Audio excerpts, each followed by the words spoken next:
Hey everybody and welcome to the 5 Bytes podcast. I'm your host, Rory Monahan. Coming up on this week's episode, VMware are set to divest the end-user computing division.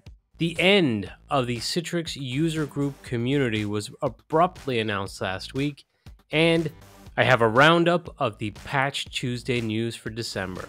For this and more, keep listening to this episode of the podcast, which of course, as always, is brought to you by my sponsors. And that includes Numescent, the inventors of the first and only cloud-native container management platform for Windows desktops, and also brought to you by ControlUp, end-to-end digital experience management for the work-from-anywhere era. ControlUp, happy users, happy IT. And of course, also brought to you by Network's Policy Pack, where you use Group Policy, Policy Pack Cloud, or MDM to remove local admin rights, manage and lock down applications, Java, browsers, and mitigate ransomware, plus more. If you enjoy the show each week, you have these awesome sponsors to thank. And now for some news. It has been another interesting week for VMware, who are moving into life post-Broadcom acquisition. Broadcom CEO Hock Tan said, quote, "We are now refocusing VMware on its core business of creating private and hybrid cloud environments among large enterprises globally and divesting non-core assets," end quote. And in line with this, there were several different announcements from VMware relating to their product stack. As of December 11th, VMware no longer sells perpetual licenses for VMware products. VMware customers with perpetual licenses and active support contracts can continue using them, and VMware will continue to provide support as defined in contractual commitments. But when customers' terms end, they will not have any support. Ars Technica suggests Broadcom will force customers into subscriptions, and it's offering upgrade pricing incentives. This shift is the natural next step in VMware's multi-year strategy to make it easier for customers to consume both existing offerings and new innovations.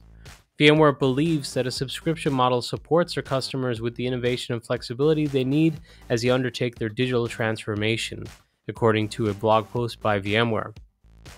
They were posting some other blog posts as well that piqued my interest, including a general blog post that provided assurances of continued investment and support for desktop hypervisor products, including VMware Fusion and VMware Workstation, which, Workstation, as I've said before on the podcast, happens to be my favorite VMware product. They also took the opportunity to point out some improvements like Windows 11 for ARM support on Macs, DirectX 11 support, and more. And they also pointed out that the desktop hypervisors overlap code with ESXi and will continue to receive many of the same enhancements.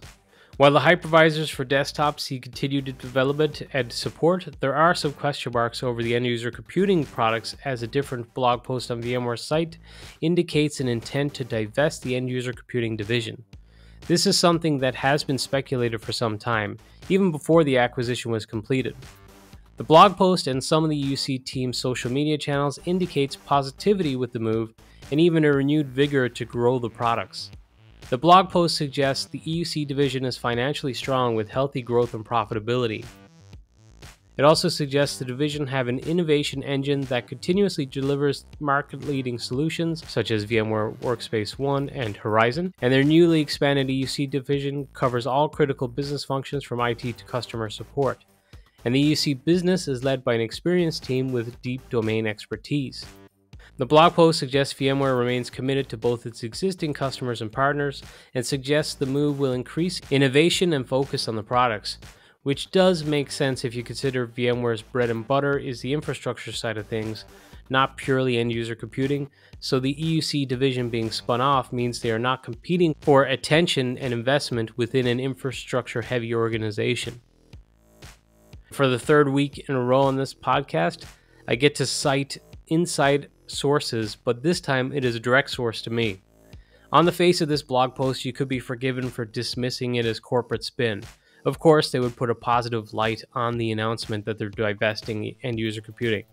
But according to my sources, this is actually a very positive move, and there's an emphasis on the fact the EUC division is highly profitable, so that little bullet point in the blog post suggesting this does hold water. It is true.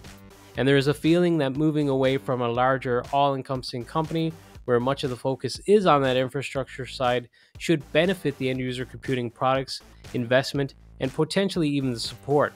which does make sense because if you've ever tried to get VMware support for the end user computing stack or products, it does get a little bit lost in the mix. So for me, I think it'll be interesting to see how this develops further. Clearly there is room and a need for competition in the space, and it not only benefits VMware's end user computing division, but all of end user computing, because the way things are right now, to me it appears it's all going in one direction, and we all need a viable alternative and a company to push innovation and pricing too. So I wish the best for all my friends in VMware's end user computing division and all of VMware too. There was disappointing news last week. Citrix announced that the Citrix user group community is effectively done, at least for now. They're bringing it back in-house and intend to go back to holding large events, so we may possibly get a Citrix synergy in the future, which is good news, but the direction for small community events under the Citrix umbrella appears to be at its end, at least for the foreseeable future. So good luck to the Omaha Citrix user group, who looks set to bring the curtain down on this incarnation of CUGC, fitting in my opinion as they had one of the best groups. And not to be opportunistic on such sad news, but it seems like a good time to remind everyone of other community-driven events like EUC Unplugged and E2EBC, for example. There are also groups that preceded the creation of the CUGC, like the Norwegian Citrix user group, and newer events too, like the EUC Forum in the UK. So if you were active in the CUGC, I suggest you get active in some of these other great community events, because it is important that these community events thrive and we have an independent space to discuss things. It was Patch Tuesday for December this week, and Microsoft have patched 34 flaws, including one 0-day. A complete roundup of the patches or the vulnerabilities patched for this month includes 10 elevation or privilege vulnerabilities, 8 remote code execution vulnerabilities, 6 information disclosure vulnerabilities, 5 denial of service vulnerabilities, and 5 spoofing vulnerabilities. I guess it's hopefully good news that it's only 34 flaws, because that's relatively low for the usual number of flaws being patched in a given month. The one 0-day is an AMD 0-day vulnerability disclosed back in August that previously remained unpatched, labeled with CVE-2023-20588. And this is a speculative leaks vulnerability in specific AMD processors that could potentially return sensitive data. The flaw was disclosed back in August, with AMD not providing any fixes other than recommending some mitigations.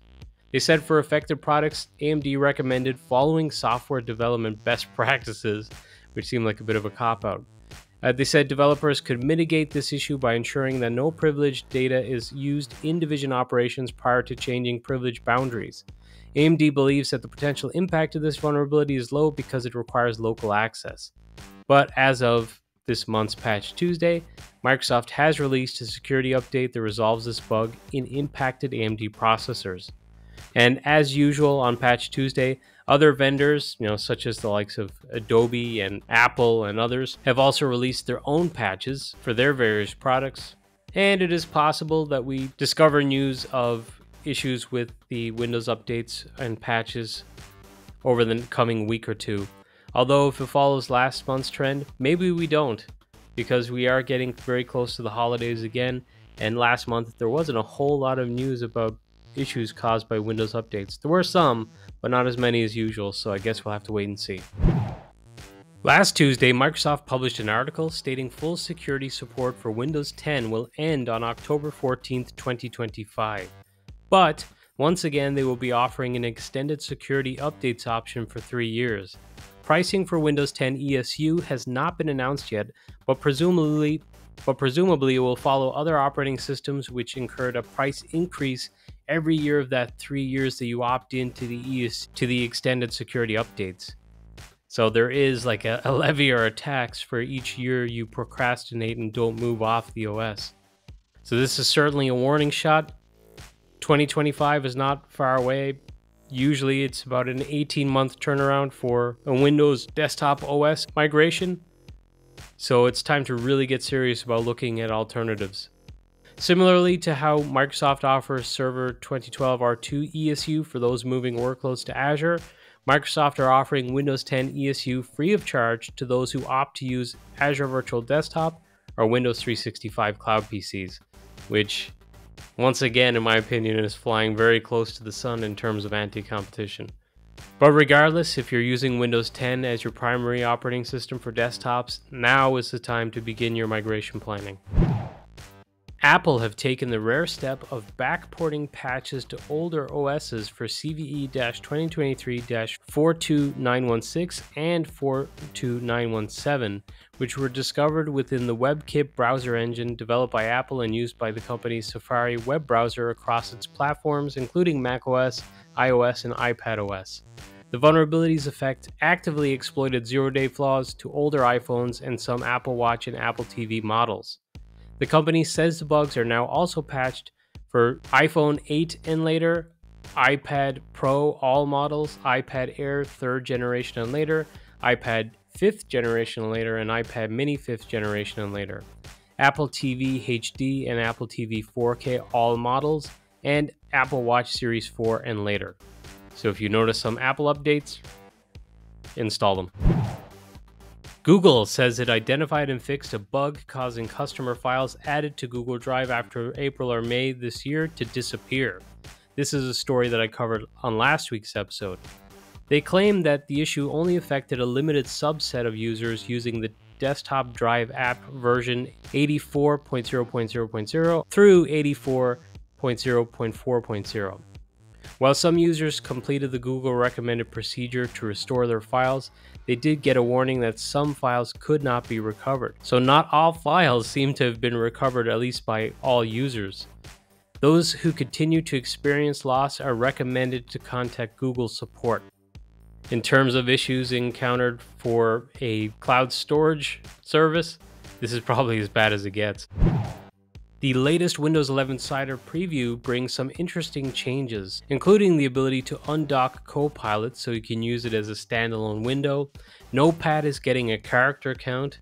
There are streamlined app installs from the store now, and an ability to run some apps without actually installing them. And there's also some new settings available for widgets. Thanks to Carl Stallhood for pointing this one out. He pointed out that there's a update on Microsoft's Teams page stating that the automatic update for the new Teams from classic Teams, I think we covered the naming before and how confusing it is, but this automatic update does not apply to virtual desktop infrastructure users. Classic Teams for VDI will reach end of support on June 30th, 2024. So if you're on that VDI version, you can't rely on the same kind of update mechanism and flow that regular desktop users has. So you'll need to start planning and consider the new Teams for your VDI initiatives. Google has made its 20 gigabit per second fiber internet service official, and it is now available for pre-order for select customers, and it's going to be at about $250 per month. It is expected to be made available early next year, and a Wi-Fi 7 router will be provided to customers. Google Fiber will be available for customers in Kansas City, North Carolina's Triangle region, Arizona, and Iowa, at least at first. And even though it is a hefty $250 per month, which on the face of it might seem like a lot, it actually works out at the best value of all G-Fiber offerings, working out as about $12.50 per gigabit per second. In a somewhat understandable but also somewhat disappointing move, 23andMe updated their user agreement, which started arriving in customers' inboxes last week.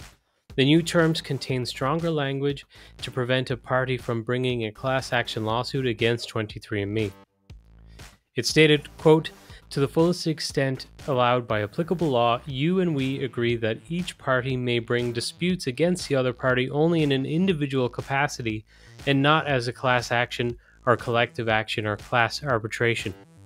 23andMe claims that these changes were added to make the dispute process more efficient and understandable to customers. 23andMe told BleepComputer.com that, quote, "The recent revisions to our terms of service provide more details and clarity around the arbitration process. For example, the informal resolution period has been extended to 60 days, which makes that process more efficient for customers." So, yeah, it's obviously 23andMe trying to protect themselves against a large class action lawsuit that could be very damaging, but they're trying to paint it as some sort of benefit to their customers, which I don't believe it is.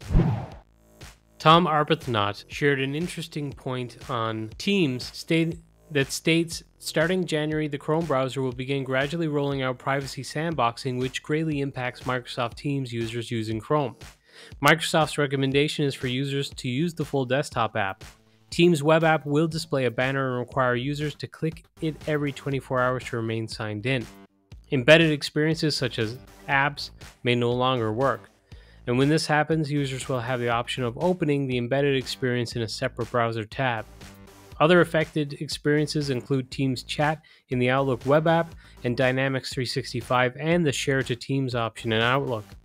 Enterprise admins who manage Chrome can use block third-party cookies and cookies allowed for URLs policies to avoid impact on managed machines.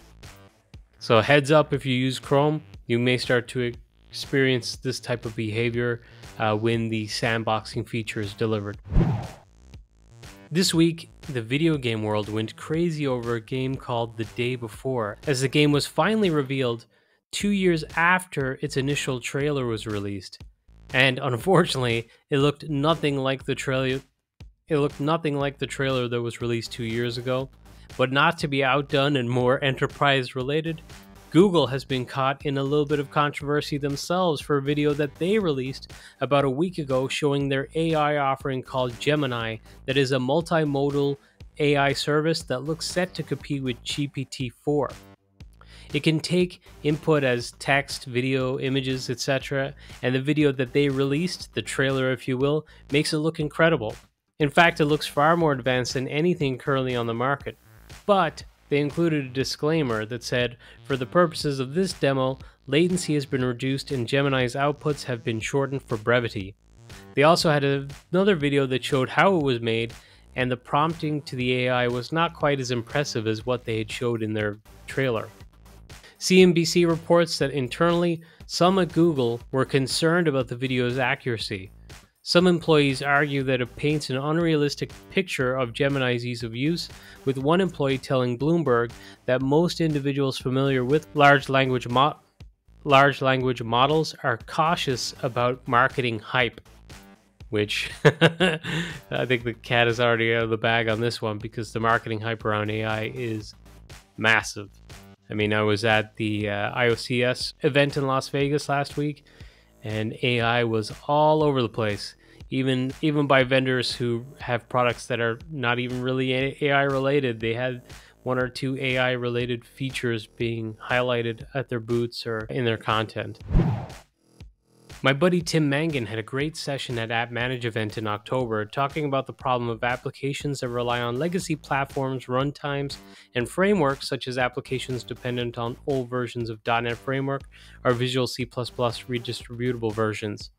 This week, I noticed a tweet from another friend of mine, Steve Greenberg, who shared a PC Mag article about how prevalent COBOL still is in many industries, with the 64-year-old programming language still dominant in banking, automotive, insurance, government, healthcare, and finance, with finance in particular an interesting one, as reportedly 43% of all banking systems are still using COBOL, which handles $3 trillion worth of daily transactions, including 95% of all ATM activity in the US and 80% of all in-person credit card transactions. The problem is that those with COBOL experience are hitting retirement age, and younger workers never learned it. The PC Mag article suggests IBM may turn to AI to tackle the challenge of modernizing applications that currently use COBOL. Similar, I guess, to my videos of using ChatGPT for creating PowerShell scripts, the article contains a video showing the use of AI for assisting with breaking down COBOL code and refactoring to something more current.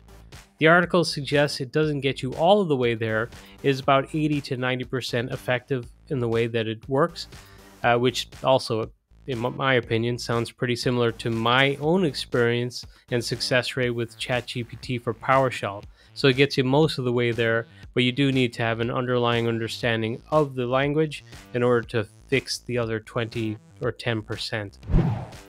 And continuing on from Tim's point and the COBOL article I just mentioned, BleepyComputer.com reported on research by Veracode, who suggests roughly 38% of applications using the Apache Log4j library are using a version vulnerable to security issues, including Log4Shell, the vulnerability that I covered last year, and I actually might have been 2 years ago, geez. But it's a critical vulnerability that was identified as CVE-2021-44228. So yeah, the 2021 in there suggests it was 2 years ago. My God, time is flying.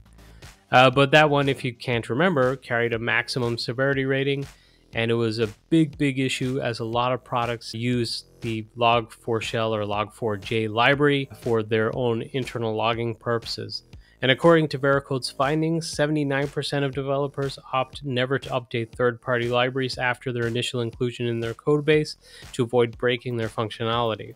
And this is true even if 65% of open source library updates contain minor changes and fixes unlikely to cause functional problems. Moreover, the study showed that it takes 50% of projects over 65 days to address high severity flaws, and it takes 13.7 times longer than usual to fix half of what's in their backlog when understaffed, and over 7 months to handle 50% of it when lacking information. Unfortunately, Vericode's data shows the Log4Shell has not been the wake-up call many in the security industry hoped it would be. Instead, Log4j alone continues to be a source of risk in 1 out of 3 cases, and may be one of the multiple ways attackers can leverage a compromise on a given target. The recommendation for companies is to scan their environment, find versions of open source libraries in use, and then develop an emergency upgrade plan for all of them. So putting the onus on enterprises to discover these libraries in their environment, and then if the developers or vendors of those products do not have a patched version, move to something else. I would add my own 2 cents in, which I think I touched on a little bit during my Festive Tech Calendar session that's on this Thursday. You could also take somewhat preventative measures of reducing the surface layer for attack by running your applications as containers. Wink. But now, this episode's scripts, tricks, and tips. Dan Gough had a great tip shared by Master Packager on a quick way to find errors, or at least a quicker way to find errors, in Windows installer logs. He says you can search for value 3, so that's the string value 3, in the log instead of searching for error, because if you search for error, it can bring up a whole lot of stuff because there can be other references to error that are not actually an error within the package itself. So this one could have been a hot job now, but I was actually thinking about it, and I don't think I've done a hot job on the podcast in a long time. And part of the reason was because when I initially started doing it, it was before the pandemic, and I was mostly highlighting remote work opportunities because those were not the norm. They were not standard, but now that's kind of less so the case. But regardless, the awesome Ron Oglesby put out a call to EUC people and said that he's looking for some pro services rock stars that want to work remote. They must have EUC knowledge and scripting skills like PowerShell, JavaScript, etc. They could be North America or Europe based, but they've got to have those skills. So if that suits you, reach out to Ron. He's an awesome guy, brilliant to deal with, brilliant to work with. So reach out to Ron for more. An interesting tweet caught my eye from my buddy Trent Tai, who was responding to a tweet with a pop-up notification from TeamsViewer that was warning about basically overuse of the product, and that commercial use was detected, and that the session would be terminated after 5 minutes. So essentially someone was using it across too many devices, and it deemed that their use was no longer like a personal license or use type.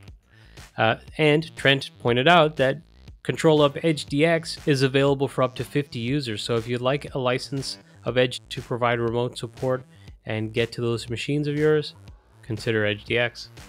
And the Cloudpaging user group is going to be taking place this Friday at 2:30 p.m. GMT time, which is 3:30 p.m. Central European time, and about 9:30 a.m. Eastern time. I think I promoted it last week because I thought that I might not get an episode out this week before it, but I got this episode out. So if you're interested in finding out about custom application events and how powerful those are and how you can use them with your application containers, come to this session. And the group is also going to have Numesan leadership at it to talk a little bit about roadmap for Cloudpager for the coming year. And finally, to promote something of my own, my Festive Tech Calendar session on helping Santa automate application packaging and patching is going to take place this Thursday at 10 a.m. And if you can't make it for the actual live event, the recording will be available on demand. So I'll probably give a reminder on next week's episode that the recording is available too, in case you miss it. But that's it for this week's episode of the podcast. Thank you all so much for listening.